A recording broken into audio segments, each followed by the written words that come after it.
In the headlines, Category 5 Hurricane Melissa bears down on Jamaica.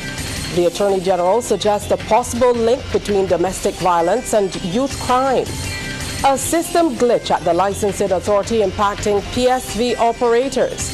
And in sports, the Windies make an ideal start to their T20 Series against Bangladesh. The headline news is brought to you by National Transformation Initiative, shaping the Starbajan. Broadcasting from our studios in the Pine St. Michael, this is CBC NewsNight, starting now.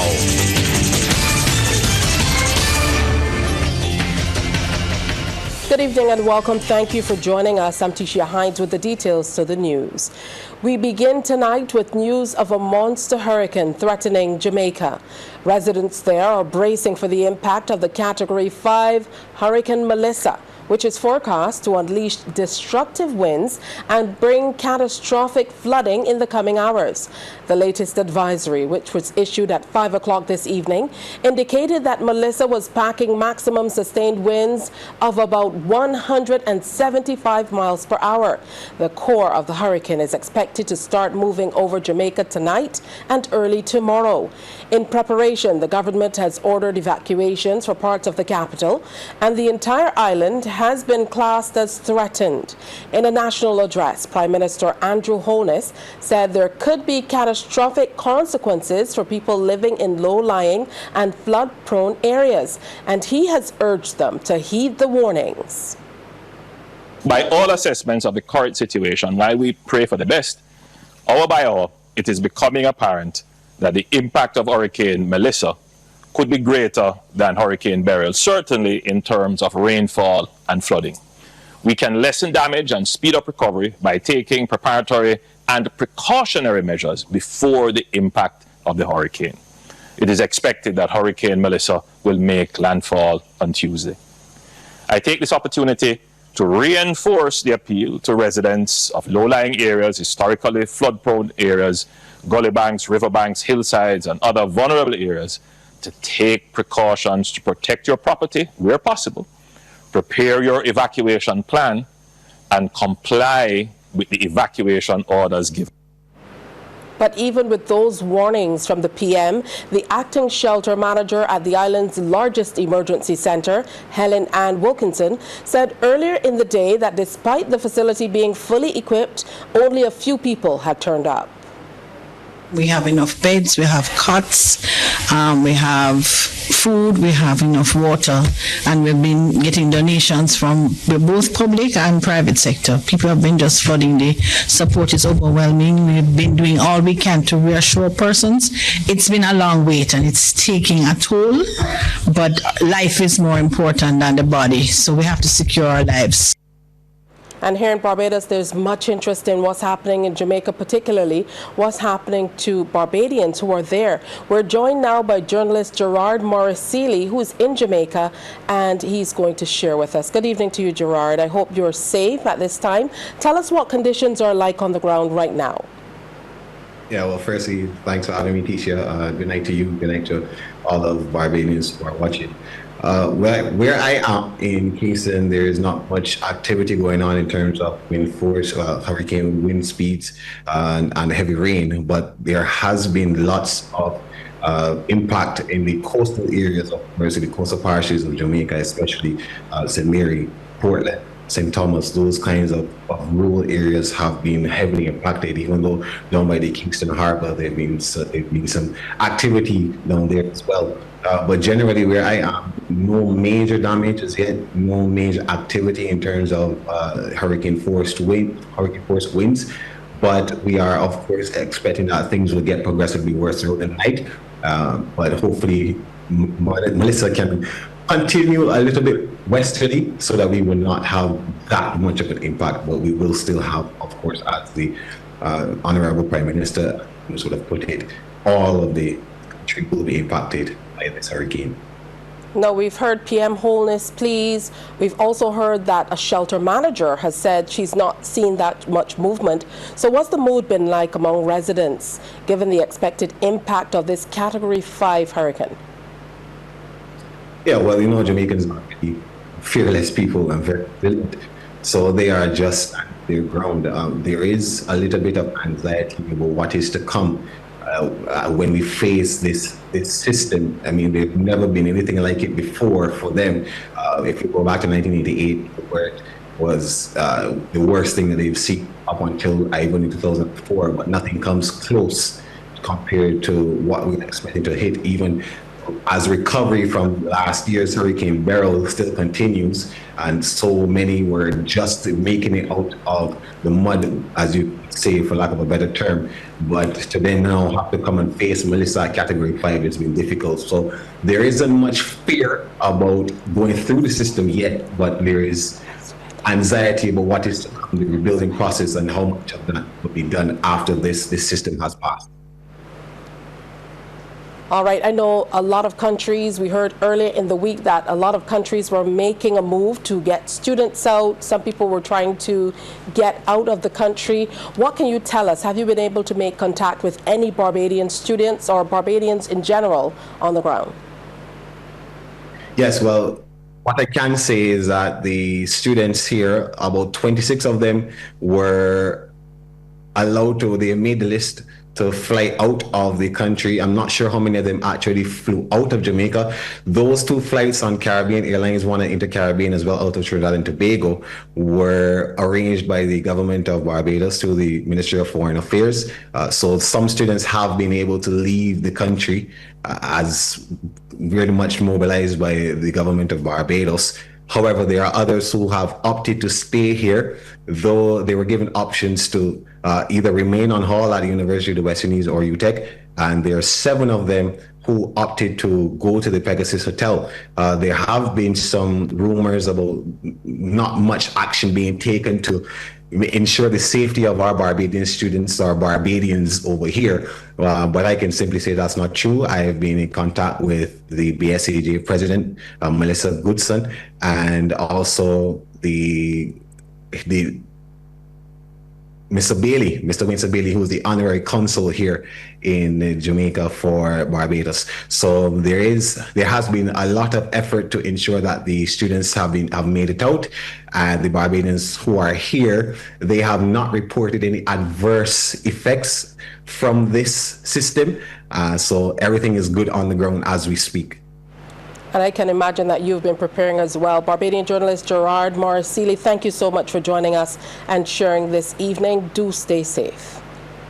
Thanks for having me. In other news, Attorney General Dale Marshall is suggesting a possible link between violence at home and violence in the streets. He was speaking at the opening ceremony of a regional symposium to advance state response on domestic violence held at the Hilton Barbados Resort. Our Anesta Henry was there, and she has more on that story. Concern is growing about the rise in youth crime, and one government minister believes the roots go deeper than what the statistics show. Just under a week ago, the Barbados Police Service raised concerns about the hundreds of young people being charged for criminal offenses. Today, Attorney General Dale Marshall is suggesting that there may be a link between domestic violence and youth crime.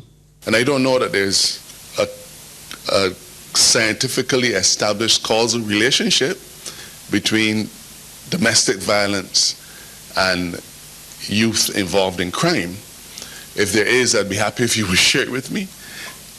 But I think it is almost intuitive that such a relationship would exist, because it stands to reason that a family relationship, a family environment where domestic violence is a feature, is going to be a dysfunctional family.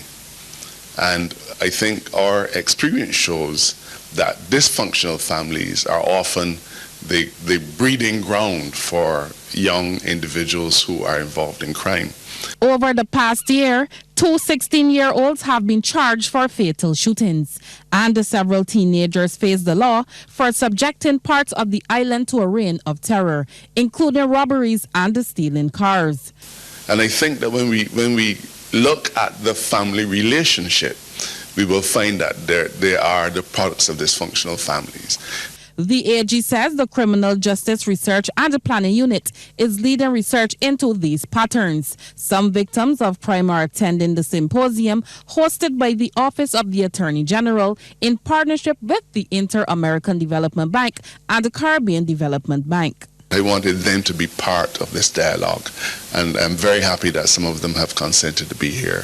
So it's going to be a sensitive subject for us, and in many respects, the solutions are not just going to be found in terms of what laws we can draft. The solutions are also going to be found in what community responses we can provide to help to lift up those individuals who suffer from these challenges. IDB Country Representative Karina Cockburn says addressing domestic violence presents a complex challenge for the state. Domestic violence cannot be addressed through isolated interventions. It demands whole of government collaboration, strong institutions, survivor-centered systems, and deep partnerships across security, justice, gender, social services, civil society, and development actors. In Barbados, between 2016 and 2018, at least one report of domestic violence per day was made to the police. Anesta Henry, CBC News. Thanks, Anesta. And 2 men charged in connection with 2 murders committed earlier this month have been remanded to prison. 22-year-old Hassan Alessandro Hazel Grant of Jessamy Avenue, Bayville, St. Michael, appeared in the District A Criminal Court this morning, charged with killing Akil Hines. 36-year-old Hines was shot while at Sandbox Avenue, Bayville in St. Michael on October 6th. Hazel Grant will return to court on November 24th. And in the other case, 21-year-old Akeem Livingston McDonald of Lewis Gap, Green Hill, St. Michael, was charged with the October 19th murder of Canardo Woolery. He appeared in the Oystons Magistrates Court and will return on November 27th. A call has been made for more officers and teachers to be trained to mediate conflict, especially when it comes to the island's youth. The opportunity was provided today at a workshop put on by the Barbados Society of Psychology on improving communication and conflict resolution. Rachel Agard was there. Several educators and law enforcement officers have gone back to the classroom. They're engaging in a training session with the Barbados Society of Psychology to better deal with conflict resolution in their various areas. Deputy Commissioner of Police Irwin Boyce says the aim is to have trained officers who understand how to mediate conflict in the hopes of creating a safer Barbados. He stresses that the mission of the Barbados Police Service is to deliver the highest level of service in partnership with various organizations. We need to have officers who can relate to conflict, who can mediate, and who can produce results that allow for a safer Barbados. I anticipate that my officers would be frank. I anticipate that my officers would give you the real story. Because somewhere along the line, I always feel that police should take the lead in social setting agendas. In that we are in every nook and cranny. We know all the layers of society. We are involved in the life of everybody, direct or indirectly. So therefore, I feel that from time to time, we ought to have a voice, a strong voice in shaping or charting the course of society. Meanwhile, Deputy Chief Education Officer Julia Beckel says the efforts of the Barbados Society of Psychology align with those of the Ministry of Educational Transformation. It marries well with our plans to have the best teachers in the world as we continue to work towards having the best education system in the world. This workshop will enhance the effectiveness of 30 of our teachers as they delve into the principles of social and emotional learning, enhance their communication skills, and develop the ability to listen more actively, among other benefits, of course. And we expect that having had this experience, our teachers will be able to return to their respective schools better equipped to assist our students in themselves being more aware of their emotions and the importance of understanding others. The program was sponsored by the Maria Holder Memorial Trust and forms part of the society's mandate to foster mental wellness for all and to help empower communities. Rachel Agard, CBC News. Well, coming up, a public service vehicle body advocating for a ticketing system to deal with unruly operators. A spokesperson for PSV says operators are being significantly inconvenienced by the system glitch at the Barbados Licensing Authority. Chairman of the Alliance Owners of Public Transport, Roy Raphael, is claiming the issue, which has resulted in the vehicle registration system being offline since early last week, has led to operators being turned away when they go to the Licensing Authority to conduct business. There are some licenses that are due. Some persons typically wanted to renew their permits, some bus permits, some taxi operators there too. Once you would have paid before the system is down, then you're allowed to have your vehicle inspected. What we want to urge the government, because we've continued to have this issue all the time, which is not the first time, it creates an impact upon us. Meanwhile, Chief Licensing Officer Trika McCarthy-Brooms says progress is being made in rectifying the situation. The database is being carefully attended to, and all steps are being taken to protect the integrity and security of our data, while restoring access as quickly as possible. In the meantime, customers can still pay for services online at any of the Barbados Revenue Authority for vehicle inspection and weighbridge operations. And still on PSVs, Raphael says a ticketing system is needed to deal with public service vehicle workers who break traffic rules. He tells CBC News that could help maintain law and order on the island's roads. Where the operators reported immediately and taken to court within 7 days, because a lot of these cases in the court are backup cases, because obviously you have a police officer reporting someone and they don't be summoned not before the next 2.5 years. Even sometimes these people forget that they were reported. What we were saying, and we agree with the Chief Justice on this, and we welcome it, that reporting or ticketing persons and giving them up to 7 days to respond is something that the operators would like, we as owners would like to see. A new hotel has been added to Barbados' accommodation landscape. South Point Hotel brings an investment of over $1.5 billion into the economy. Rachel Agard reports.